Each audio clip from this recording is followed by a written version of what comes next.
comprends bien. La sœur de Maman Blanche, c'est la copine de cette dame. Te, baloba bongoti. Ou bien nazokosa. Donc la fille a question à Sololina Moutou, bon solola, pendant que Matange koufi, donc Maman Blanche a koufi na Turquie.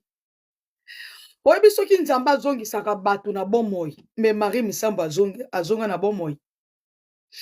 Série Marie Misambo akufa na ba 2015 ou bien 16. Ngai ani j'étais à Mont-Tremblant, bato à Canada ba yebi Mont-Tremblant ezani.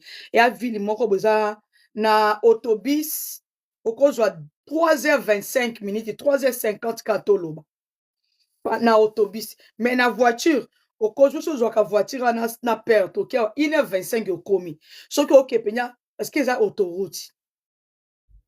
Bato à Canada ba yebi Mont-Tremblant. Na voiture ça la 1h25. To baka 1h30.